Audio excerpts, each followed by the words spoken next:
네, 이슈 칼럼 시간입니다. 오늘은 SPM 김영진 대표님과 함께합니다. 대표님 안녕하세요. 네, 안녕하십니까? 네, 요즘 파월 의장의 코멘트가 연일 화제가 되고 있습니다. 며칠 전 CBS와의 인터뷰에서 이 미국 경제가 회복될 때까지 시간이 좀 걸릴 수 있다라고 언급을 했죠. 미국 내 상당수 경제 전문가들의 의견을 좀 뒤집는 발언이었는데요. 어제 열렸던 상원은행위원회에서는 실물 경제를 뒷받침하기 위해서 최대한의 정책 역량을 발휘하겠다는 의지를 보이기도 했습니다. 이런 파월 의장의 발언이 시장에 영향을 줄 수밖에 없는 상황이잖아요. 어떻게 보고 계신가요? 네, 말씀하신 대로 17일, 그러니까 우리 시간으로는 월요일 새벽에 출연하셔서 말씀하셨고요. 그리고 우리 시간으로 이제 오늘 새벽이 되겠죠, 상원 증언은요. 그래서 두 개 다 공통적으로 미국의 경제가 뭐 지금 안 좋다 이렇게 얘기하는 것이죠. 그렇다면 우리가 여기서 이제 안 좋은 걸 보는 게 아니라, 물론 시장은 뭐 그런 안 좋은 거에 대해서 약간 좀 수그러드는 그런 모습을 보였지만, 포인트를 잡아본다라고 한다면 결론이 뭐냐면, 그래서 무제한적인 부양책을 쓸 것이다 이거죠. 그리고 또 하나는 이러한 안전자산 선호 현상을 만들면서 채권 가격도 부양 효과가 나타나고, 그렇다면 이제 오늘부터 계속 이어지는 국채 발행도 순조롭게 진행이 예상이 되죠. 그러면서 자산 시장이 안정될 수 있다라는 것이죠. 그리고 또 하나는 6월 FOMC 회의 때 실제로 어떤 정책이 나와도 경기 우려감에 대해서는 선반영으로 시장이 안정이 될 수 있다는 것이죠. 그러니까 지금 안 좋은 얘기들을 다 했고, 그때 가서 어떤 정책을 쓰더라도 경기가 안 좋기 때문에 이런 정책을 쓰냐라고 하면서 시장이 불안해할 필요가 없어지는 거죠. 선반영된다라는 그 뜻입니다.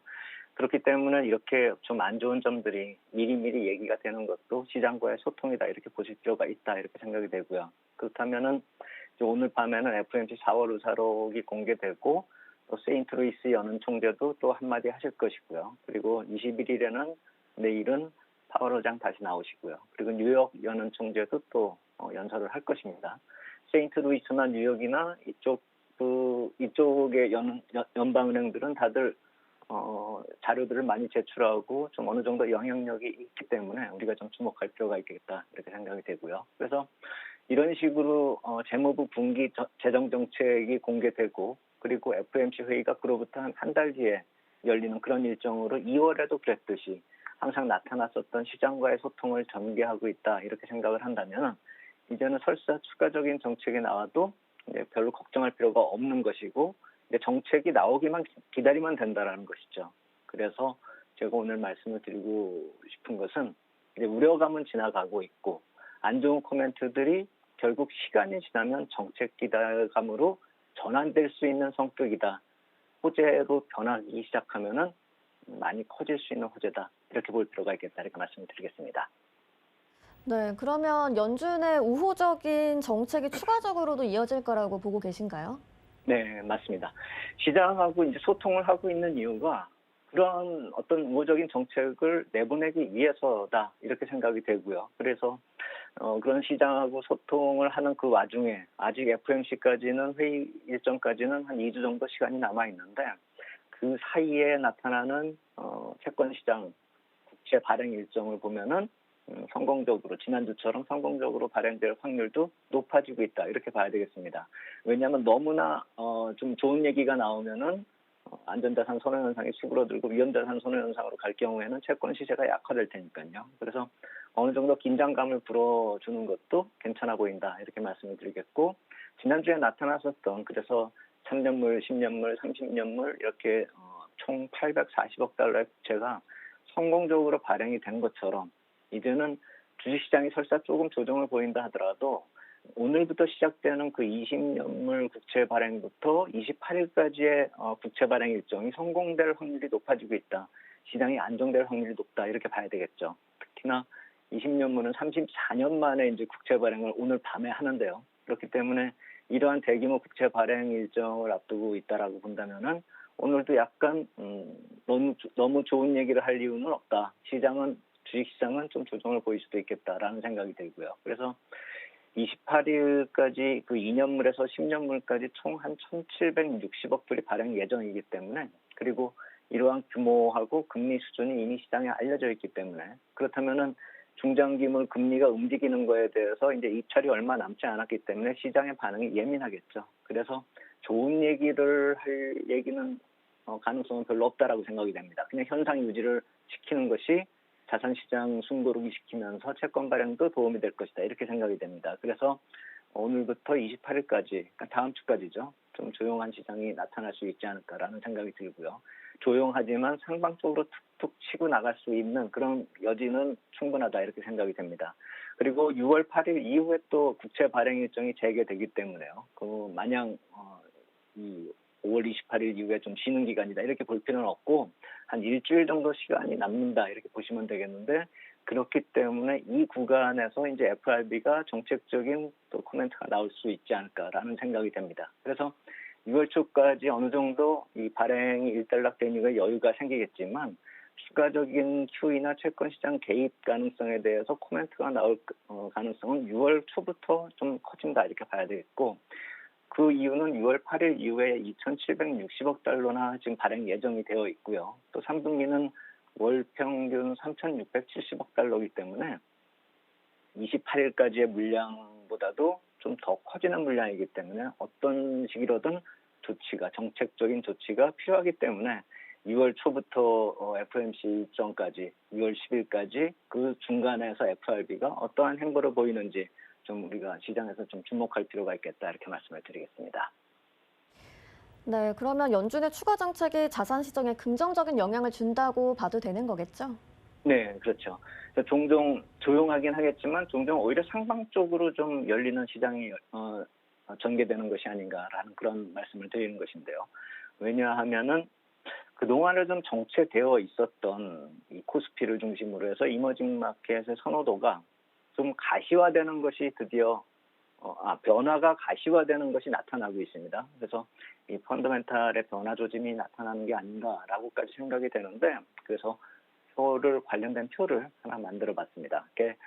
이머징 채권 지수하고 상품 가격하고 BDI 지수를 하나로 이렇게 묶어서 말씀을 드리는데 예전에는 이제 이걸 다 각게 하나씩 이렇게 말씀을 드렸는데 이게 세 개를 하나 묶어버리면은 어느 정도 좀 쉽게 한눈에 확 들어오기 때문에 묶었는데요.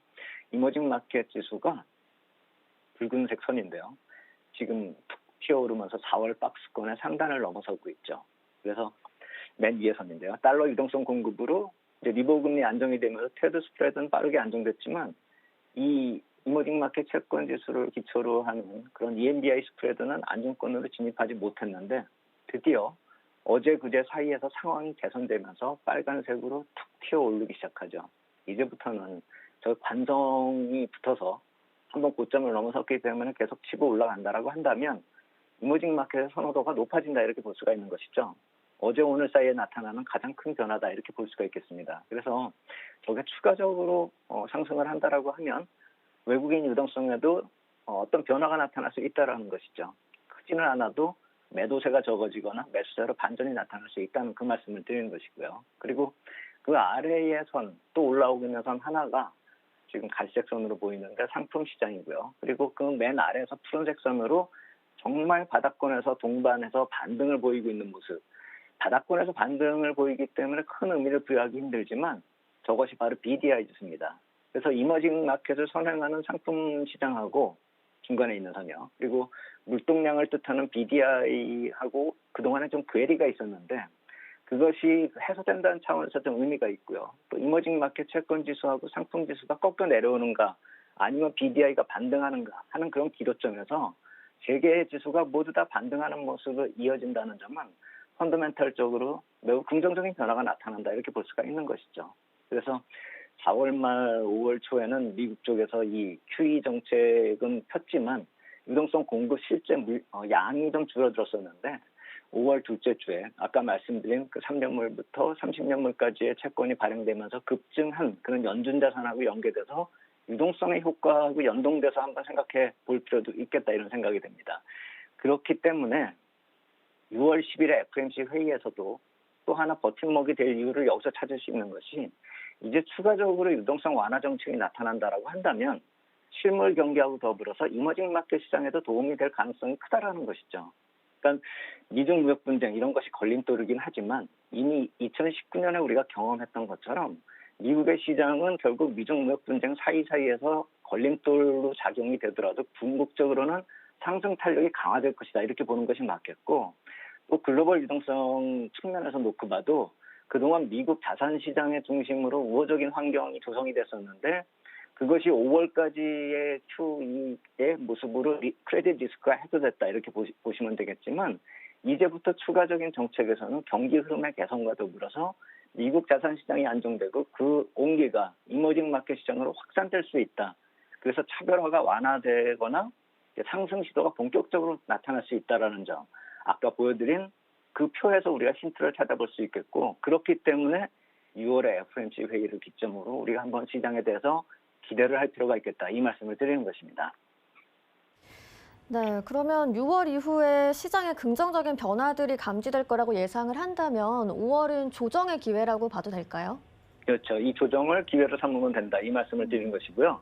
단기 변동성은 확대가 될 수가 있겠죠. 28일까지요. 28일까지라고 놓고 보면 거래일수로 한 7일 정도인데요. 그 사이에서 뭐 하루 이틀 조정이 또 나타날 수도 있겠고 하지만 3월에 나타났었던 급락 같은 그런 모습은 아닙니다. 왜냐하면 3월의 급락은 크레딧 리스크가 반영이 된 것입니다. 그렇기 때문에 그러한 형태의 급락 재현 가능성은 아주 적다. 조정 수준의 등락으로 한정해서 생각해 볼 필요가 있겠다. 만약 제 말이 틀려서 급락 패턴이 나타난다라고 한다면 일단 좀 시장은 관망할 필요가 있어 보이지만 어느 정도 조정 수준의 등락이 나타난다라고 한다면 그것을 기회로 이용할 필요가 있다라는 것입니다. 그렇기 때문에 지난주에 이어서 매도 전략보다는 조정 시의 매수 이 관점으로 시장을 볼 필요가 있어 보이고 5월 후반부에 시장 탄력 둔화되는 그 구간은 기회다 이렇게 보실 필요가 있습니다.